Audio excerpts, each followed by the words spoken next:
my brother called and asked if the kids wanted to go down there and spend the night. His daughter and my daughter, Amy, are very close to the same age. And Jonathan and Gary are just close. I walked around the corner of the house and Jonathan was getting into Gary's car. And I just remember yelling, "I love you, bud, have a good night." And he put his hand up and said, "I love you too, Mom." And that was it. I never spoke to him again.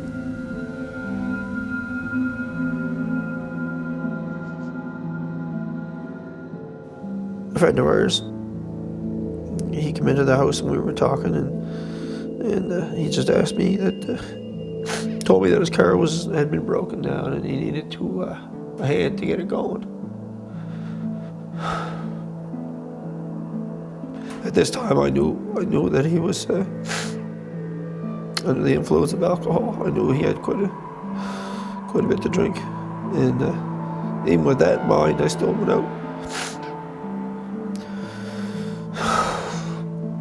and proceeded to get his car fixed with him.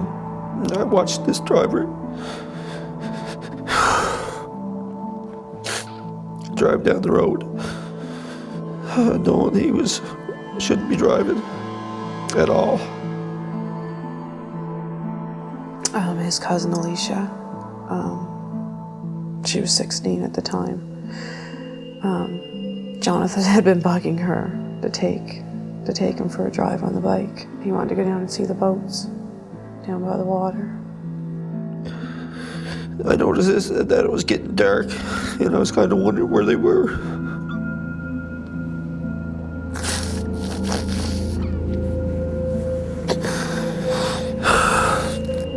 All of a sudden, my daughter come running in through my front door,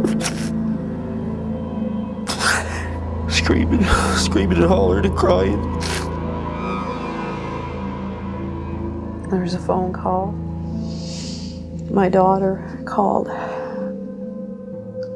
and said, "Mom, Jonathan's been hit by a car. You have to go to the hospital." And everybody was just there waiting. And finally the RCMP officers showed up and told us officially that Jonathan was dead and that he had been hit by a car and the driver was nowhere to be found. I didn't know who would run him over and who would do such a thing as to leave a little boy in the drain to die. Not realizing that in a couple of days' time that I knew exactly who it was going to be. It was the gentleman that I fixed his car for up half hour before he ran my nephew over.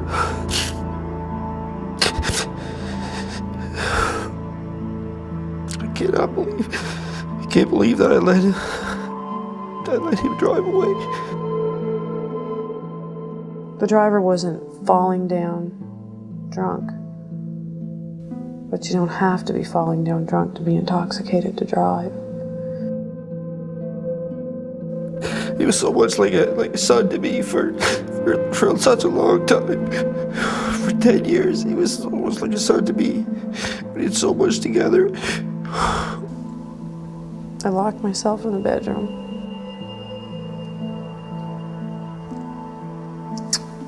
For months.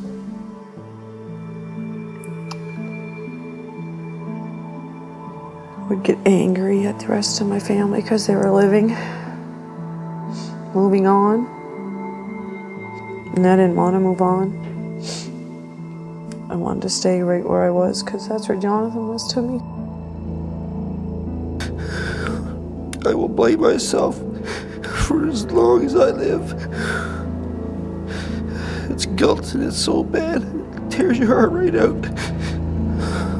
Just to think that I could have done something different. And he could be here right now if it wasn't for what I didn't do, I guess. What I did do and didn't do. That's all I had to do was say no.